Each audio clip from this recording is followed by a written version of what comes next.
Marcelino memang salah satu pemain terbaik yang Indonesia miliki, dan saya rasa dia perlu dorongan, stabilitas, karena kan usianya muda. Tapi kalau diberi kesempatan, dia bisa lah. Tinggal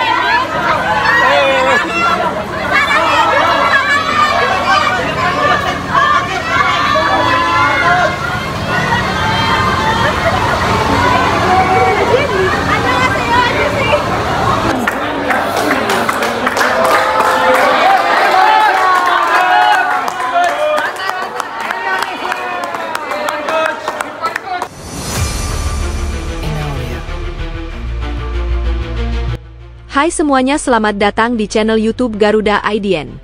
Berikut ini ada kumpulan berita timnas terbaru nih, diantaranya sebagai berikut.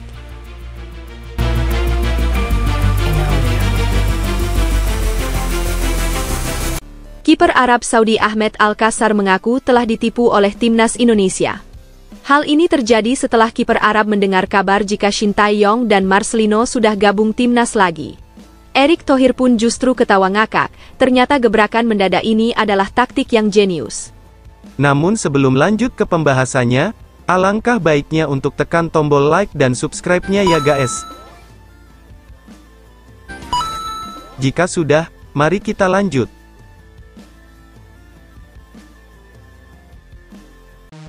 Timnas Indonesia kembali jadi sorotan setelah memastikan diri melaju ke ronde keempat kualifikasi Piala Dunia 2026. Situasi makin memanas karena pada fase ini, Garuda akan berhadapan dengan dua lawan tangguh, yakni Arab Saudi dan Irak. Pertemuan pertama dijadwalkan berlangsung pada 9 Oktober 2025 melawan Arab Saudi, disusul dengan duel panas melawan Irak pada 12 Oktober. Dua laga inilah yang bakal jadi penentu perjalanan panjang Indonesia di ajang paling prestisius dunia ini. Saat ini, sebanyak 28 pemain resmi dipanggil oleh PSSI untuk memperkuat timnas. Nama-nama tersebut berasal dari gabungan pemain lokal dan mereka yang merumput di luar negeri. Agenda timnas pun sudah disusun dengan padat. Mereka dijadwalkan berkumpul mulai hari ini sebelum akhirnya terbang ke Arab Saudi pada awal Oktober. Setibanya di sana, tim tidak langsung melakoni pertandingan resmi, melainkan lebih dulu menjalani laga uji coba. Hal ini bertujuan untuk memantapkan strategi, mengukur kekuatan, sekaligus menyesuaikan atmosfer pertandingan yang berbeda dengan di tanah air. Semua persiapan ini jelas membuat publik penasaran, apalagi laga melawan Arab Saudi dan Irak disebut sebagai duel hidup mati. Kabar mengejutkan datang dari kubu lawan. Kiper Arab Saudi, Ahmed Al-Kassar, terang-terangan menyatakan kekecewaannya terhadap timnas Indonesia. Hal ini muncul setelah ia mengetahui bahwa PSSI kembali memanggil Shin Tae-yong sebagai pelatih utama, ditambah hadirnya Marcelino Ferdinand dalam daftar skuad. Padahal, sebelumnya nama Shin Tae-yong sempat digantikan Patrick Kluivert, dan Marcelino juga tidak tercatat dalam 28 nama resmi yang diumumkan. Bagi Ahmed, kondisi ini membuatnya merasa dipermainkan. Menurutnya, Indonesia seharusnya tidak lagi membawa Shin maupun Marcelino jika memang sudah dihapus dari daftar. Namun keputusan berbalik arah yang dilakukan PSSI membuat Ahmed murka. Ia bahkan menyebut bahwa hal ini seperti jebakan yang disengaja untuk melemahkan konsentrasi tim Arab Saudi. Kekecewaan itu semakin besar karena ia sendiri punya pengalaman pahit saat bertemu Indonesia. Ahmed masih mengingat jelas bagaimana Indonesia sebelumnya berhasil membuat kejutan di hadapan publik Arab. Maka dari itu, ia mengaku tidak akan tinggal diam dan sudah bersumpah untuk membalas dendam. Ini benar-benar tidak masuk akal. Mereka bilang Shin Tae-yong sudah diganti, Marcelino sudah dicoret, tapi tiba-tiba mereka muncul lagi? Ini jelas permainan kotor. Saya tidak akan biarkan Indonesia lolos ke Piala Dunia 2026, saya akan pastikan mereka kalah telak, ujar Ahmed Al-Kassar malam ini kepada media Timur Tengah. Respon berbeda datang dari kubu Indonesia. Ketua Umum PSSI, Erick Thohir, dengan lantang membenarkan bahwa Shin Tae-yong resmi dipanggil kembali untuk memimpin timnas. Menurut Erick, keputusan itu diambil karena ia lebih mempercayai kualitas Shin dibanding Patrick Kluivert. Erick menilai Shin telah membuktikan kapasitasnya dengan hasil konkret. Indonesia mampu menahan imbang Arab Saudi 1-1 di markas lawan, bahkan sukses membungkam mereka 2-0 di Stadion Gelora Bung Karno. Tak hanya Shin, Erick juga memberikan penjelasan terkait Marcelino Ferdinand. Pemain muda andalan Indonesia itu kembali dipanggil karena kontribusinya yang besar. Marcelino diketahui mencetak 2 gol penting ketika Indonesia menumbangkan Arab Saudi di GBK. Kombinasi Shin dan Marcelino inilah yang dianggap mematikan, sehingga PSSI merasa langkah ini tidak bisa ditawar lagi. Meski begitu, Erik menegaskan ia tidak akan ikut campur soal siapa yang akan diturunkan nanti. Semua tetap menjadi kewenangan penuh Shin Tae-yong. Namun, ia mengaku kecewa dengan keputusan sebelumnya dari Patrick Kluivert yang tidak memasukkan Marcelino ke dalam skuad. Baginya, hal itu tidak masuk akal. Tidak mungkin 28 pemain semuanya dimainkan, yang turunkan hanya 11. Jadi kenapa Marcelino tidak dipanggil? Minimal ia bisa jadi opsi cadangan yang berbahaya. Karena itu, kami harus kembali ke Shin, bukan bertaruh pada keputusan Patrick. Keputusan ini bukan soal suka atau tidak suka, tapi soal logika sepak bola, ujar Erick Thohir kepada wartawan malam ini. Selain Marcelino, 4 pemain lain yang sebelumnya sempat dicoret Patrick juga mendapat panggilan. Mereka adalah Mees Hilgers, Adrian Wibowo, Ivar Jenner, dan Rafael Struijk.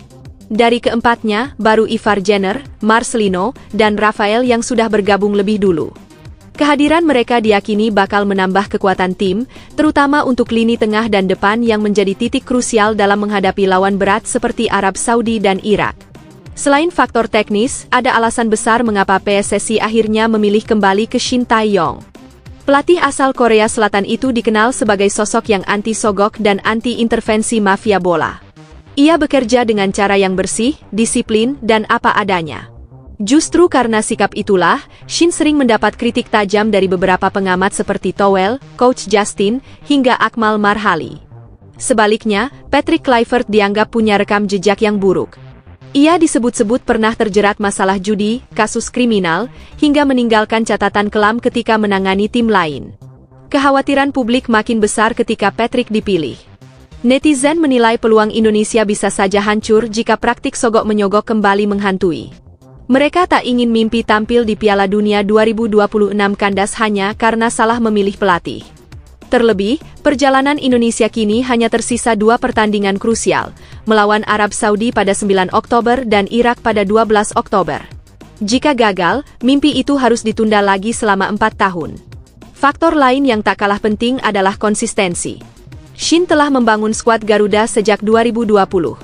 Selama 5 tahun, ia berhasil menanamkan chemistry dan pola permainan yang stabil. Bandingkan dengan Patrick yang baru setahun memimpin.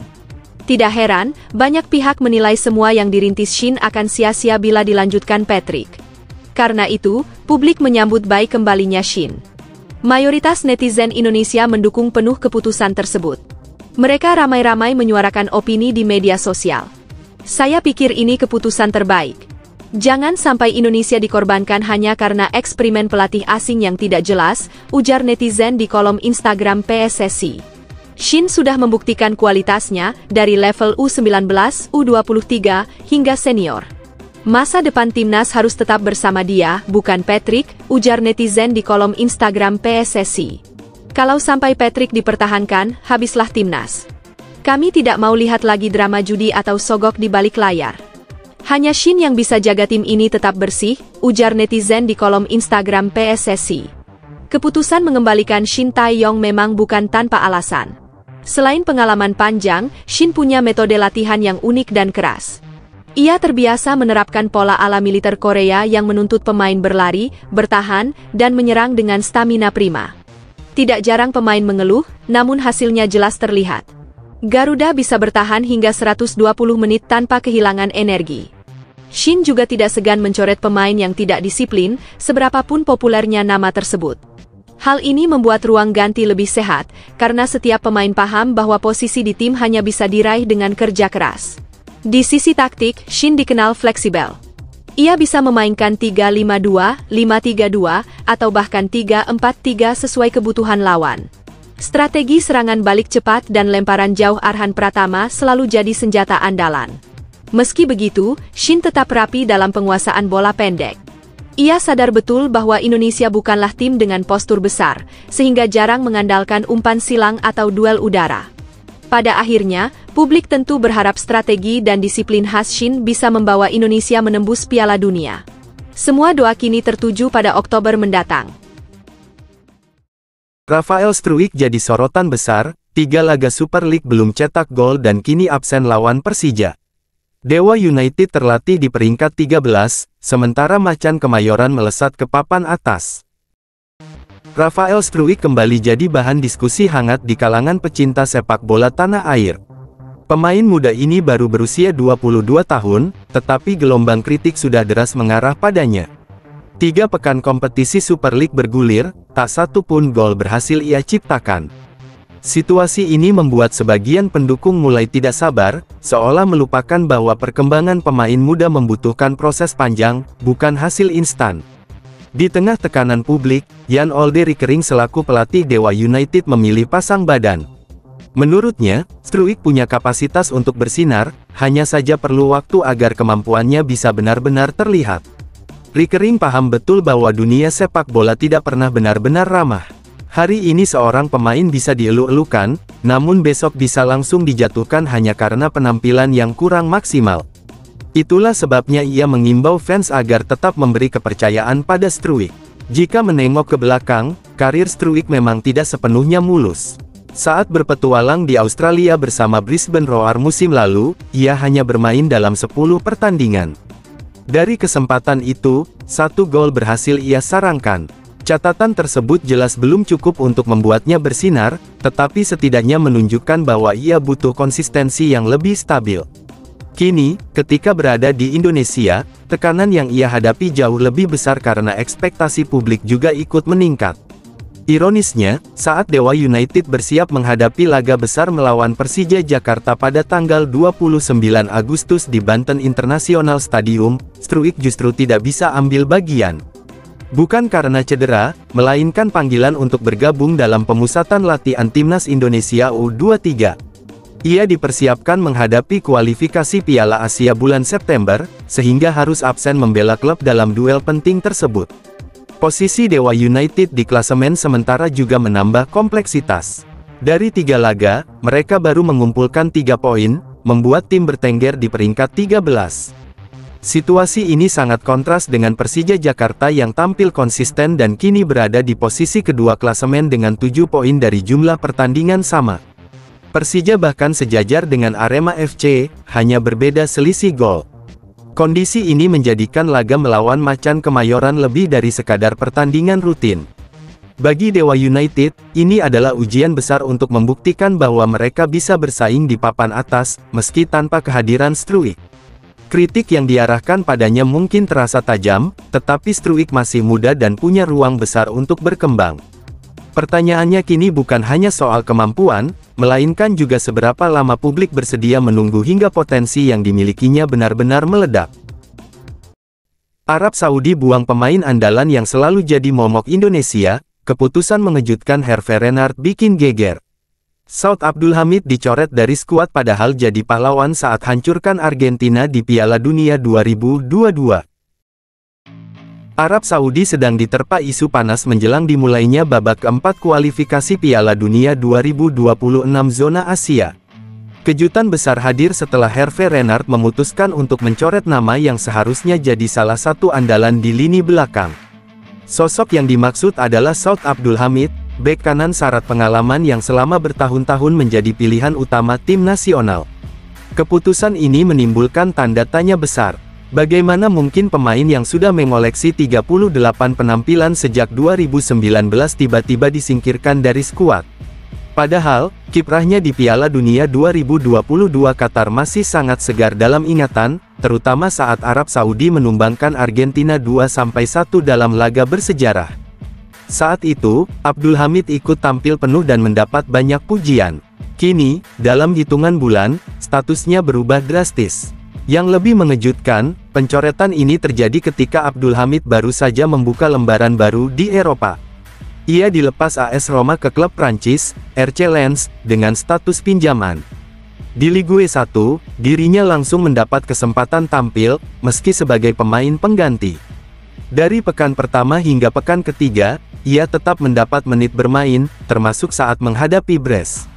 Artinya, di level klub, ia masih dipercaya. Namun di timnas, justru pintu seolah tertutup rapat. Sebagai pengganti, Renard memilih untuk memanggil dua pemain Saudi lain yang juga sedang berkarir di benua biru. Marwan Al-Sahafi yang bermain untuk Royal Antwerp di Belgia dan Muhannad Al-Saad dari Lausanne, Swiss, dipanggil untuk bergabung ke dalam pemusatan latihan yang dijadwalkan berlangsung di Republik Ceko awal September.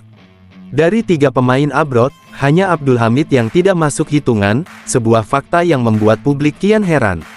Selain rekam jejak internasionalnya, Abdul Hamid juga punya catatan menarik ketika menghadapi Indonesia. Dalam babak ketiga kualifikasi, ia selalu diturunkan. Pada pertemuan pertama, ia tampil 57 menit, lalu bermain penuh 90 menit saat laga berlangsung di Jakarta. Perannya kala itu cukup menyulitkan lini serang Garuda.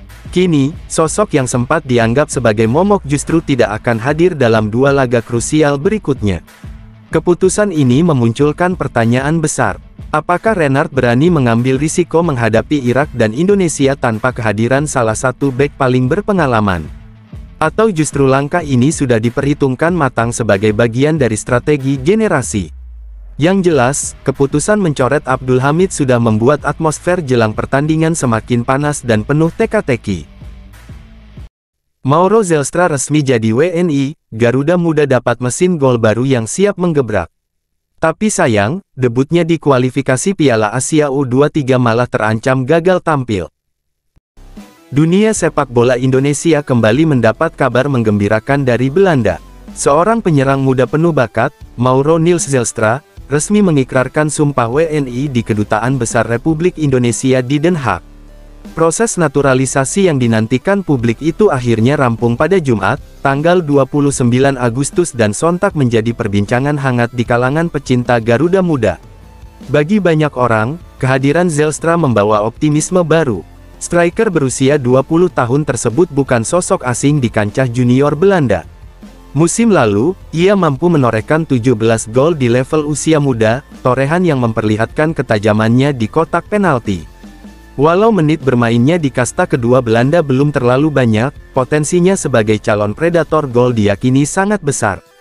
Kini ia tercatat masuk dalam skuad FC Volendam yang tampil di Eredivisie, liga tertinggi Belanda.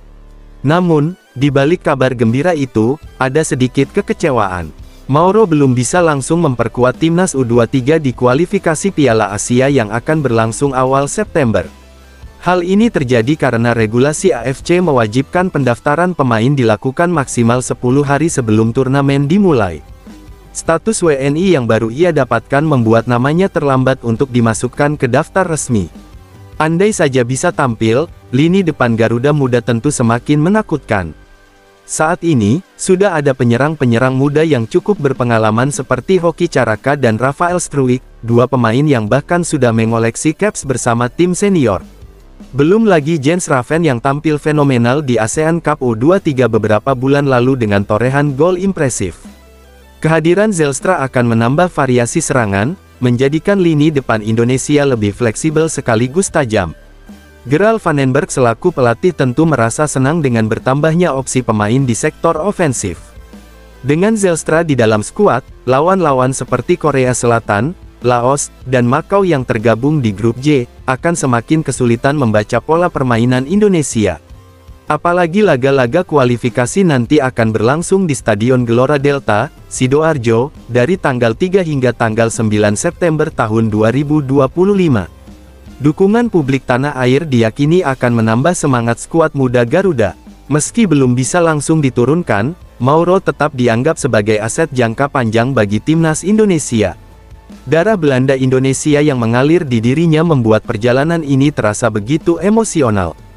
Kini, harapan publik adalah melihatnya berkembang pesat hingga benar-benar menjadi penyerang haus gol yang bisa diandalkan. Satu hal yang pasti, Zelstra merupakan potongan penting dari puzzle besar masa depan Garuda Muda.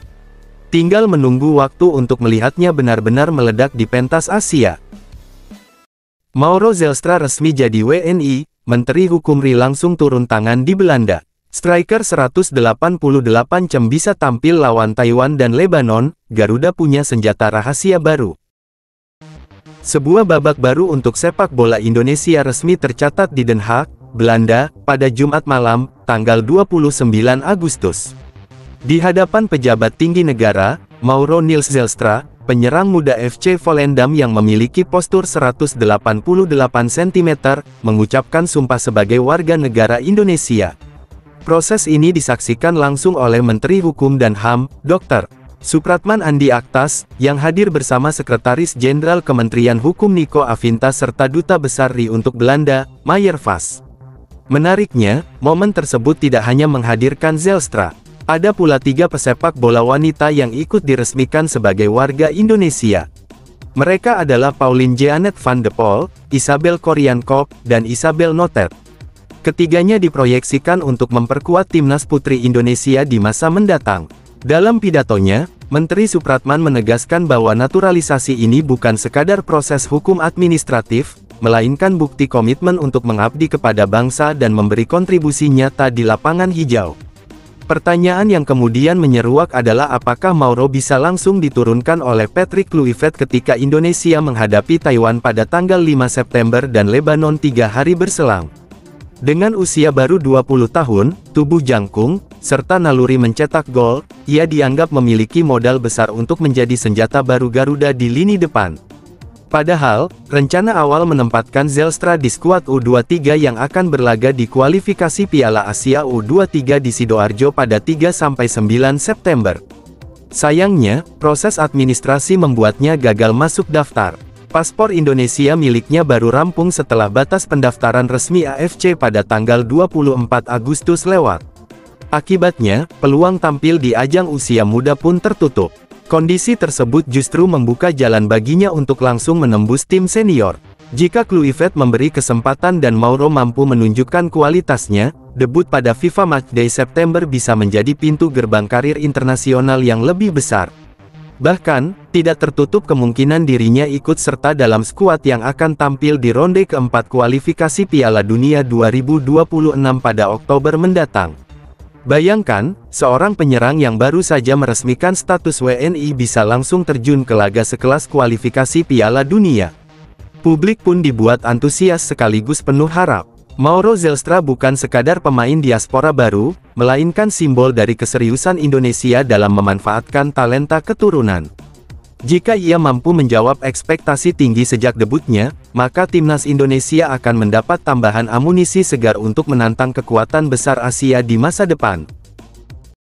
Christian Gonzalez turun gunung latih bocah Indonesia, buka rahasia jadi striker garang. Hisense hadirkan coaching klinik gila-gilaan di Jakarta, bibit Garuda digembleng mental dan teknik. Christian Gonzalez, penyerang naturalisasi yang pernah menjadi tumpuan timnas Indonesia, kembali hadir di lapangan hijau. Namun kali ini bukan untuk mencetak gol, melainkan membagikan pengalaman dan pengetahuan kepada generasi muda.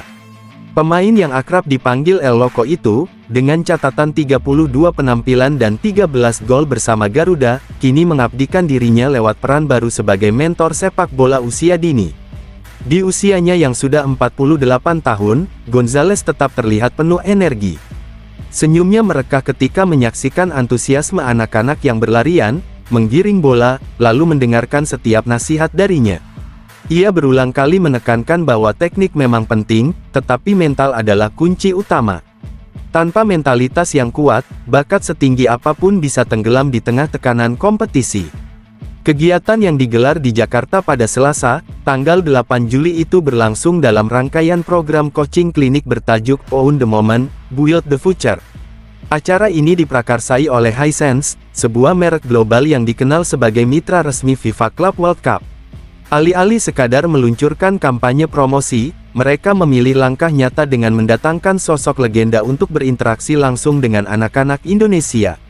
Momen tersebut menjadi kesempatan istimewa bagi para pemain muda dari sekolah sepak bola Nusantara. Bayangkan, mereka mendapat ilmu langsung dari striker yang pernah ditakuti bek-bek Asia Tenggara. Gonzalez mengajarkan cara melepaskan tembakan tajam, menguasai bola dalam tekanan, hingga tetap tenang di depan gawang lawan. Selain sesi praktik di lapangan, program ini juga disertai dukungan berupa donasi sarana latihan bagi sekolah sepak bola tersebut.